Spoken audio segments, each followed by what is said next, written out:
Hey everyone, I am Parushi Sharma. Currently, I am working as an intern with LexClick and Company. Today, I will talk on the topic defamation.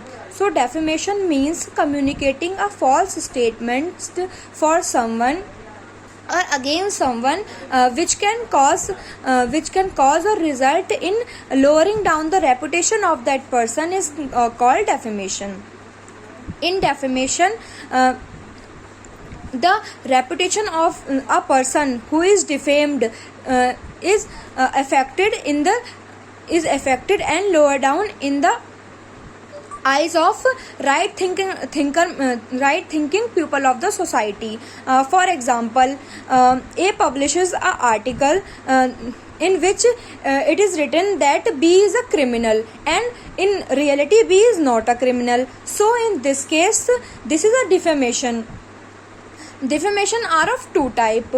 First one is slander, second one is libel. So in slander, the person who is defaming someone use verbal expression to defame someone. So for example, if in a meeting a person announced that B is a criminal or B is a cheater, so this is the pure example of slander.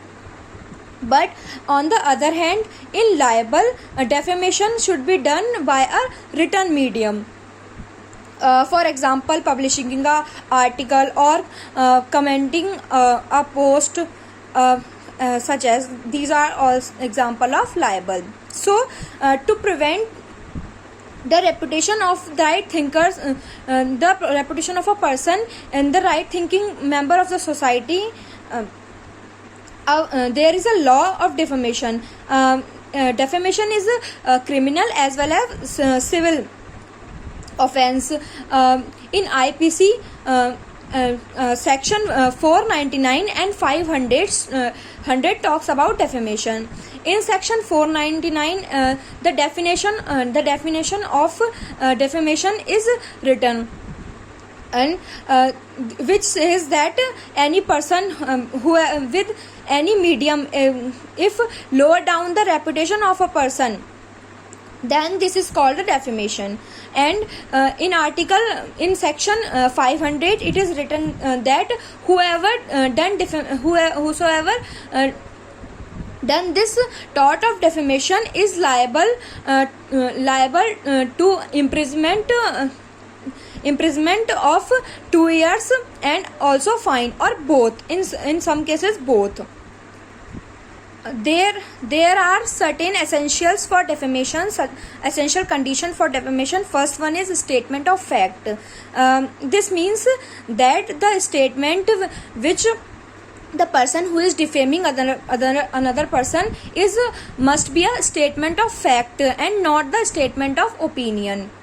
For example, A said that A is a criminal, so this is the statement of fact. But A said that I think B is a criminal, so this is the example of statement of opinion. So a statement of opinions is not considered as defamation, but on the other hand, the statement of fact is considered as defamation, but this must be false. If the statement of fact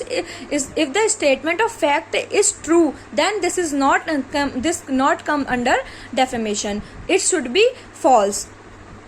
Second criteria is publication of statement. Publications means communicating that statement in person, in among society, or to person other than the person who is defamed. So to constitute the crime, the tort of defamation, communication of that statement is must. Another criteria is statement must be defamatory and false, and if this statement which a person state is true and is not defaming anyone, then this is not considered as a defamation. And the next criteria is statement must refer to the plaintiff. So that the statement which is defaming anyone must be must be referring towards a particular individual. For example, if someone said that dancers are drug peddlers, so this is not targeting any one individual, so this is not a case of defamation. But if anyone say that A is a drug peddler, so this is referring towards A, so this comes under defamation. Next criteria is that it must cause serious harm, means the statement must cause effect to the reputation of that person, or cause a financial loss to the person. For example, if anyone loses his job due to defamatory statement, then this comes under defamation. There are many defense available for defamation. Some of them are as follows. First one is justification of truth, means only if a person proves that the statement which he said is true, so this case will not come under defamation. And if second defense is fair and bona fide statement. If a statement is done to prevent society or for a public interest, then that statement is not defamatory. For example, if anyone is criticizing government policies, so in this case this is not the case of defamation.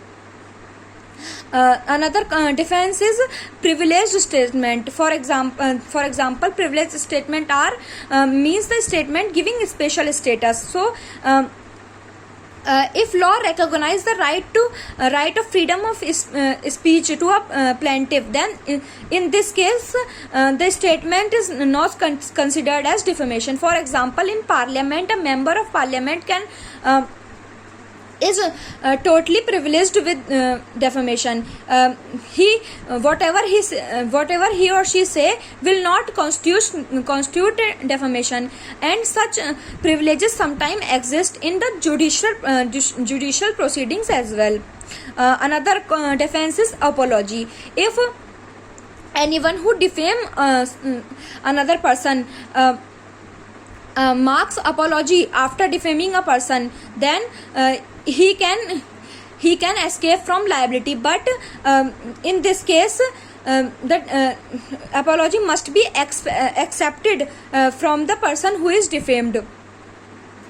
There are some important points to remember, and these are that this law tends to prevent person from making false statement about others, and the statement which are made virtually are also considered as defamation. And anyone who publishes the statement republishes the statement is also equally liable as the first publisher, even if he reveals the source of that statement.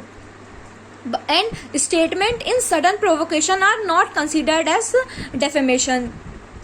In section 122 it is written that the statement between husband and wife are privileged statement.